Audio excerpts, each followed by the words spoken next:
Hey, if you guys can just spray that down with some Lysol real quick. Absolutely. Right, yeah, just a little more. Yep. Just want to get back there and just kind of. I'll get on it. Cake it on there. Just spray it down. Okay, well, we're good. On this special quarantined edition of the Thrive Time Show, I'm joined with Sean Spicer, who is the former White House press secretary. And I'm also present. A New York Times best-selling author, a Dancing with the Stars contestant. And he joins us to share what it's like to work directly for President Trump. Excuse me, boss. And he shares with us about his new Newsmax show, Spicer & Co. Whoa. He also shares with us about, is that spray paint? Well, it could be. There's no label on it. He also shares with us about President Trump's sleep patterns. That is spray paint. Well, the corona cannot live in this environment. 3, 2, 1, boom! You are now entering the dojo of Mojo and the Thrive Time Show. Thrive Time Show on the microphone. What is this? Top of the iTunes charts in the category of business. Drilling down on business topics like we are a dentist. Providing you with mentorship like you are an apprentice. And we go so fast that you might get motion sickness. Grab a pen and pad to the lab. Let's get in this. It's time to bear some fruit like some Florida oranges. 3, 2, 1. Here come the business ninjas.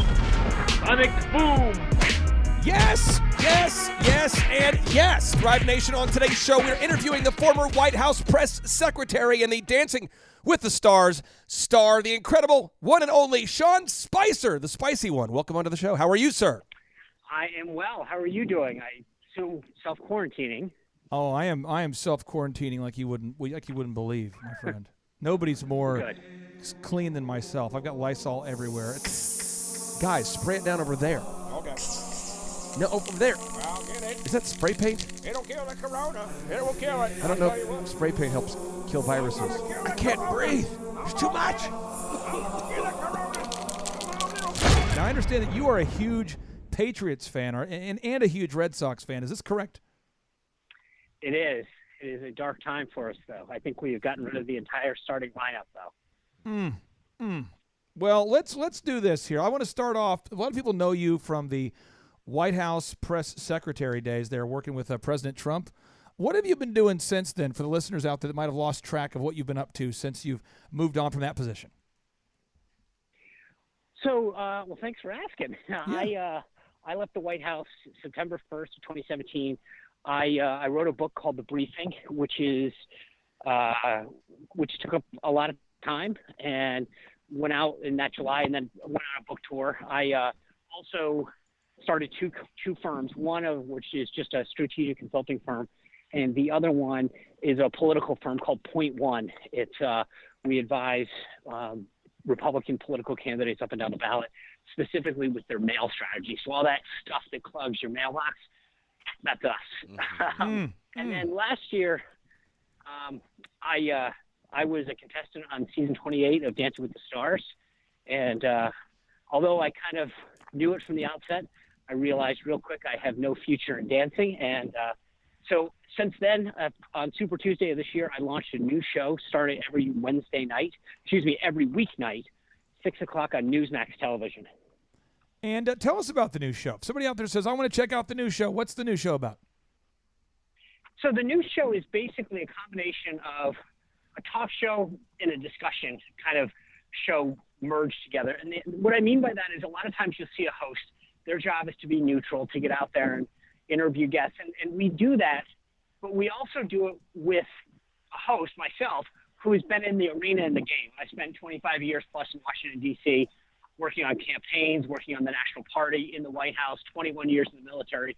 And so part of what I want to do is that when I interview somebody, inject with my experience and my knowledge so that it's not just just the guest, is that I think I can push back sometimes and make suggestions or points that the guest might not just make. And so we try to tell people that we feel like the show is a dinner conversation that you're invited to, and you get to listen in on a lot of the questions and discussion that would happen around the dinner table on topics that are before the country on any given day. I have to ask you, going back to your time working with President Trump, and I'm not looking for a salacious comment or any gotcha question. I just want to ask you, what is it like to work with President Trump on a daily basis? Like, can you explain the energy or what it's like, the aura of working with President Trump?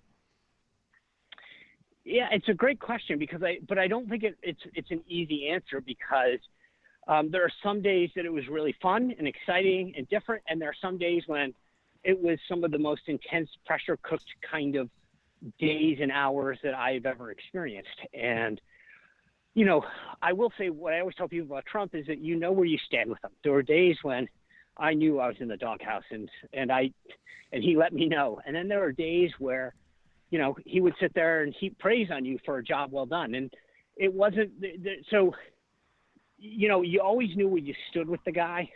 But when you were down, it was tough. I mean, he is a demanding guy. He works long and hard hours, and he expects the people who work for him to be very results oriented. How many hours a day do you think he works?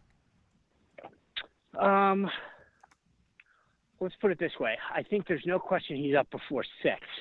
So somewhere probably in the 5 o'clock hour, he's up, and I don't think I've ever known him to, quote, go to bed before 12:30, 1 o'clock. So, you know, somewhere between 18 and 20 hours. That's amazing. Okay, so in your book, The Brief, Politics, the Press, and the President, what inspired you to write that book? It's a great question. In fact, it's been pointed out before, but when I left the White House, I said, I'm not going to write a book. I'd been warned that it just took a lot of time and effort, and I had a lot of opportunities, and people said, you know, just so you know, you go write this book, and it's going to get away in a lot of the things that you might want to do. And so I initially didn't do it, and then what happened was I'd been on the speaking circuit starting in September, and by about November, I realized that I was tired of going to events or reading stories about how I felt. So people would write stories and say, you know, Spicer felt, you know, X in this particular situation, or at this particular moment, this is what was going through his mind. And I kept thinking to myself, okay, either you can leave it to others to write about your experience and your feelings, or you can write it yourself. And I chose, you know, I thought, okay, it's up to me to do this, not let other people tell it. You, in your book, chapter 7, it's titled Baptism by Fire. What is this chapter of The Brief, Politics, the Press, and the President about, the chapter Baptism by Fire? So the chapter is basically about getting thrown into the deep end, you know, with a weight around you. And this idea of, you know, Trump was a disruptor.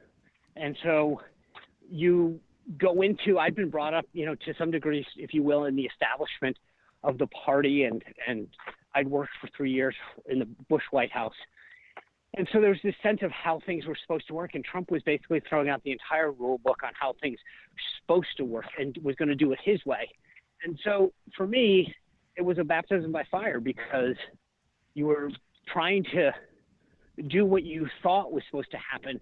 But here was a guy who didn't really care about the historical norms or protocols and said, you know, I got 40 years to get results. I don't really care how it's supposed to work. And that's a very different mindset to get used to. And I also point out in this that, you know, for 20-something years, whether it was in the military or working for members of Congress or campaigns, my job was always the person that people turned to and said, okay, what's our strategy for this? How do we achieve these messaging goals? And you'd write up a plan and present it with them and work with the principal, kind of get it to where you wanted and then execute it.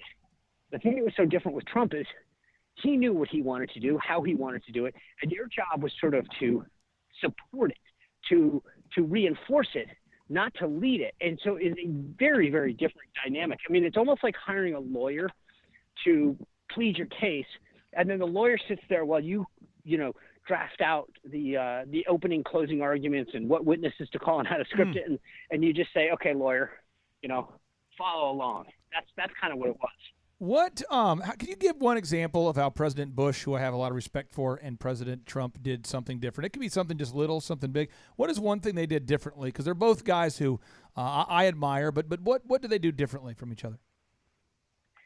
Well, I think there's the biggest thing is sort of just style. I mean, I was the assistant U.S. trade rep under Bush, and there were times when we were negotiating sort of the Doha trade agreement in Geneva the last couple months of the Bush administration. And we would work policy through the interagency process. And for those who aren't familiar, meaning that when you make a decision, in government, it's normally not one agency. It's one agency that's leading it, but you're coordinating with all the other agencies. You kind of come up with a course of action or a recommended solution, if you will, and present it up the chain to the principal. And that's how Bush operated. So you didn't go rogue. You didn't bring something up. You went through the process and then you said, okay, Mr. President, this is the recommendation of your team. In Trump world, he didn't, what he wanted was, okay, you're for this, you're against this, come sit down in the Oval Office and tell me the difference. And he wanted you to hash it out. He wanted to hear the two best sides of a story and make it almost, I wouldn't say fight it out, but go at it so that he heard the two most compelling cases and could make a decision, as opposed to having a team bring him the consolidated effort that everybody had. And it was just fascinating to see the difference, that here on one hand, you had a president that was very steeped in the process of how it's supposed to work, and another one who said, I don't really care. I want to hear the best ideas, and then I'll make a decision myself. You obviously are doing this whole quarantine thing. We're all in this together here. So where are you at this point? Alexandria, Virginia. The show is nightly, and I've started to tape the show. I have a studio in our basement here, and I tape the show here. Obviously, the control room's still in D.C. My co-host is in D.C., and we've all socially distanced. And for the listeners out there, they usually have to hear something 3 times before it sinks into our cranium. What's the name of the show again, one more time? It's called Spicer and Company. All you have to do is, and it's on Newsmax television every night at 6. If you go to my website, SeanSpicer.com, there's a little channel finder there. You can go look now, whether you have Xfinity, Direct, Dish, Fios, whatever you have, it tells you what number it's on, and we're on every major cable outlet. Now, I would like to get your take on this, because now that you're not in the day-to-day laser show that is the White House, and you're doing your own show, I'm sure you've been able to watch the news, and I'm sure you've been able to see the Neil Ferguson prediction of 2.2 million Americans potentially dying from the coronavirus, and then you've seen Dr. Deborah Birx, dial that back down to maybe 100,000 or 200,000 potential deaths. How do you see this whole thing playing out, knowing President Trump and his personality? How do you see this all playing out in your mind? Well, first, I think part of what has to happen is, the big question is how many people listen to what the government's saying. Because what we have seen from everything that we've been told so far is that if people do socially distance, if we do listen to the recommendations, wash our hands, do all that stuff that minimizes the spread, then we can get over this sooner rather than later. And I think as long as the president sees things working, he'll be good. He understands that you can't, that opening up the government and then having things fall apart again is not success, and that would not reflect well. So I think he gets it. I also think that what's been helpful is the country's recognized the leadership coming from the administration, and the president's poll numbers overall, and then the handling of the COVID-19 have reflected well on him. And as long as he keeps seeing that and knowing that the course of action that he's taking is being appreciated, for lack of a better word, by the American people, or reflects positively, right? That they're just approval, because that's what you want as a leader, to know that people are saying you're making the right decisions, you're leading well. Then I think, we're going to keep going as we are, but we're going to have to make a big assessment at the end of April. How is the economy doing? Because right now, I think people are willing to put up with a lot because they recognize it. But, if we start having supply chain interruptions and all of these people who are at home self-quarantining aren't doing their jobs, which starts to interrupt supply chains, and you're not getting the products and services that you need, whether that's food or household goods or whatever, it's going to be interesting. And then the second piece of that is just, the overall economy. There's going to be more and more people that are out of work, not working. And how long do people keep giving to these, GoFundMe campaigns that are taking care of waiters and bartenders and other tipped employees that are dependent on, these hourly wages, these tips, these interactions, these service employees. So, we have a bunch of X factors, and I think the next 1, 2, 3 weeks, we might get by pretty well. And then the question is, what happens after that? Now, in our country, and if you don't agree with my math or if I'm misquoting something, please correct me. But I understand the initial prediction for the deaths from the coronavirus was 2.2 million. That was the initial prediction at the worst case scenario. And we have a population of 329 million people, which means worst case scenario, we could have lost 0.006% of our population to death.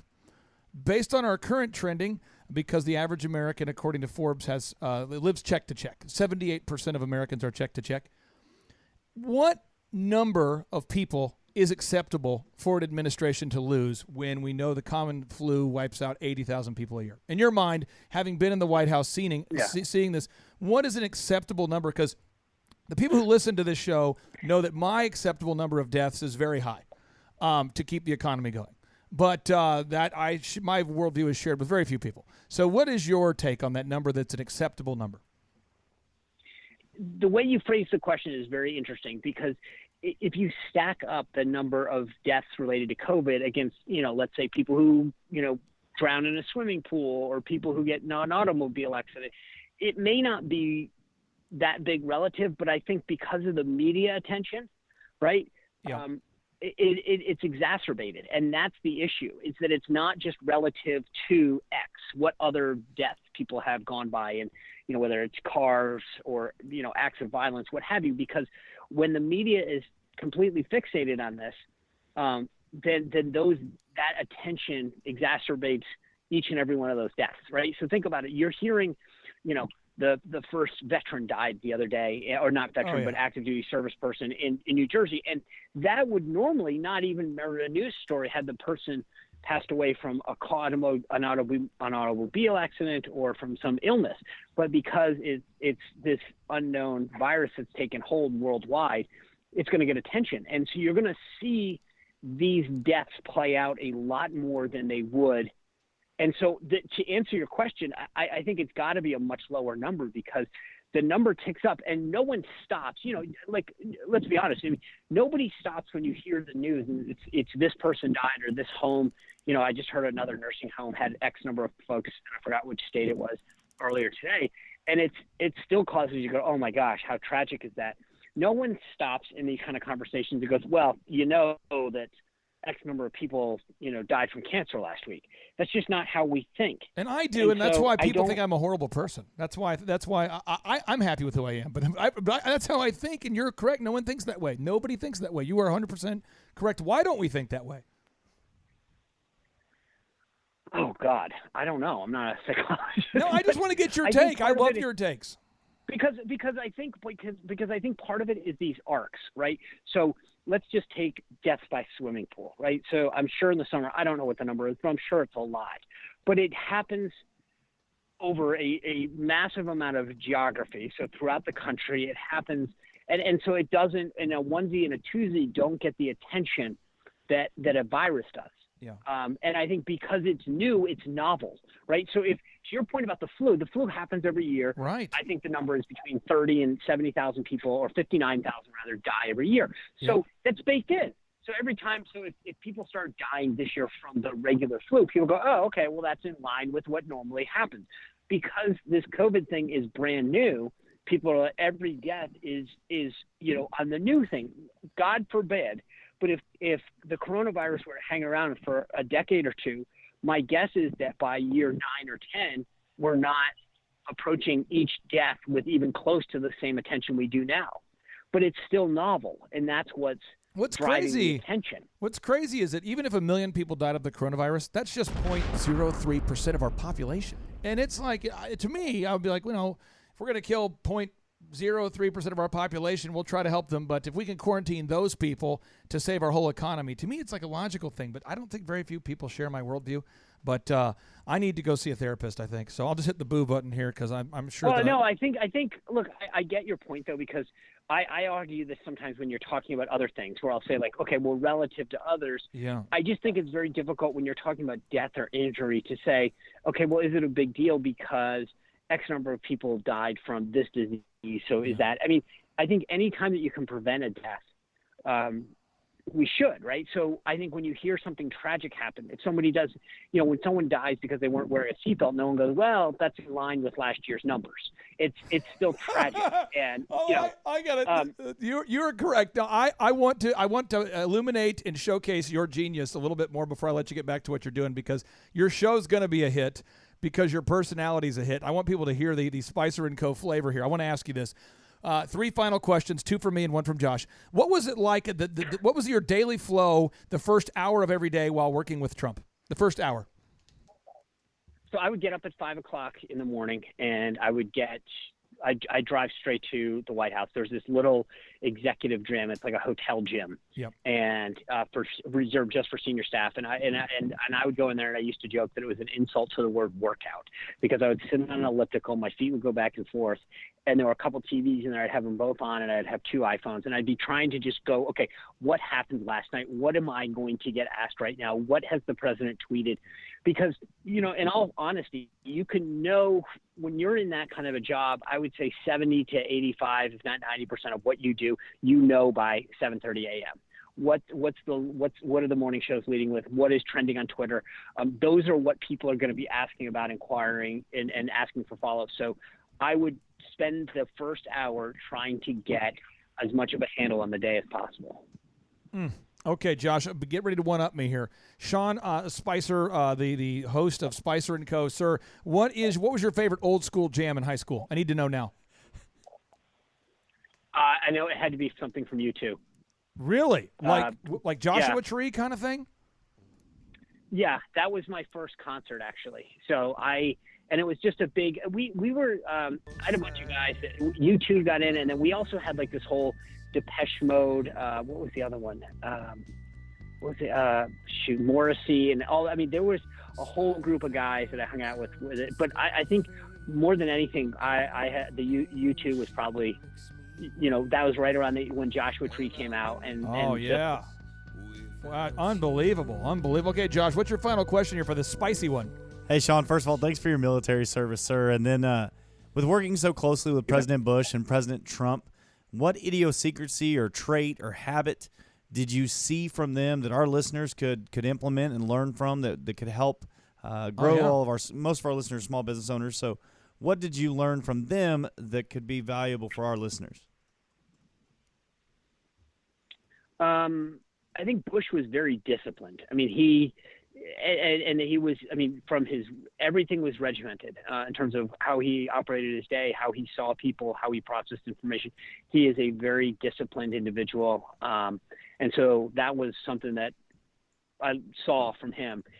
With Trump, he is a very gut-oriented guy. And the thing this goes back to a question that you guys were asking just a minute ago, but for me, it was always understanding how much the value of your gut is and what you should be doing and what the message should be. Sean Spicer, you blew our minds multiple times, and I wish you the best of luck on your new show, Spicer & Co. And I can tell by the way you sound, you are looking tremendous today. No, I feel good. It's the sweatpants that are doing it. Oh, beautiful. All right, man. Well, enjoy a quarantini tonight and be safe and Lysol it up, and we'll talk to you soon. Thanks, guys. I really appreciate you having me on. Take care. And now, without any further ado, 3, 2, 1, boom! Boom. Boom. Boom. Why does this still keep happening to me? I don't know whose prayer I'm breaking into, but I'm breaking into somebody's prayer saying, Lord, why do I keep going through the same things over and over again? And the Lord sent me here to tell you the problem is with your default. Until you change your default, you will always go back to being who you were before because you have never changed your mind. You change your friends, you change your address, you change your phone number, you change the songs you sing, you change everything else, but you didn't change your mind. There's nothing as powerful as a changed mind. Boom! Nothing as powerful as a changed mind. Boom! Better get yours, cause I'ma take mine. Boom! Leave them where they got if they ain't ready. You Used to have a lot of homies, now they dropping like a Betty. I'm like, boom, we taking over, it's our time now, boom. Oh, you ain't know, we about to thrive now. Big, overwhelming, optimistic, momentum, A-place. Hey, back, let me get 'em. Go get 'em then. Hurdle every obstacle, trying to do the impossible. Turned my whole life around, haters thought it was comical. Had to make some moves, didn't even seem logical. Quarterback to play, man, I had to call it audible. Drop back, stop that, rearrange or switch it up. Only got one life to live, it's best that you go live it up. Failure ain't an option, ain't no way that I can give it up. Hey, knowledge, gon' pick it up. Nothing like your posse, look poppy, you cannot top me. They watch me and try to copy like Rocky, you cannot stop me. Hungrier than ever, we grinding all through the weather. We shining because we better get with us, we bout to cheddar. Once I change my mind, dog, trust me, ain't no going back. Coming for that top spot, I'm feeling like they owe me that. Time for us to level up, I feel like we've been holding back. Throw your hands up, say it with me if you know it, Dad. Boom, nothing is powerful as I change mine. Boom, better get yours, cause I'ma take mine. Boom, leave them where they got if they ain't ready. Used to have a lot of homies, now they dropping like a Betty. I'm like, boom, we taking over, it's our time now. Boom, oh, you ain't know, we about to thrive now. Big, overwhelming, optimistic, momentum, A-place. Hey, back, let me get 'em. Yeah. Came a long way from where I used to be. Only to see life the way I used to see it. Whole habits die hard, but you gotta leave them. If they ain't riding like a Harley, then you don't need them. You're cheering and you're clapping, I don't need that. Fake friends treat them like Fat Joe, make them lean back. Excitement, no vision, makes you blind, I can see that. Anything I think up in my mind, I can achieve that. I can make a million if I want to. I'ma keep it real cause I want to. Other women try to holler, girl, I want you. And disrespecting wifey's what I won't do. Gon' do your dance, gon' do your dance. If you really wanna change, gotta have a plan.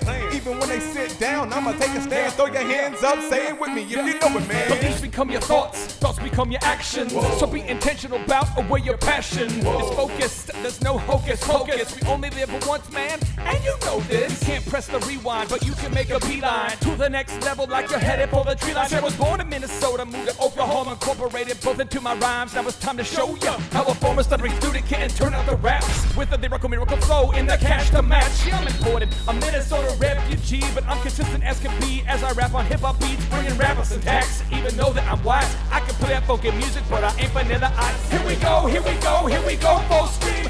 3, 2, 1, dynamite on the scene. Boom, nothing is powerful as I change mine. Boom, better get yours cause I'ma take mine. Boom, leave them where they got if they ain't ready. Used to have a lot of homies, now they dropping like a Betty. I'm like, boom, we taking over, it's our time now. Boom, oh, you ain't know, we about to thrive now. Big, overwhelming, optimistic, momentum, boom.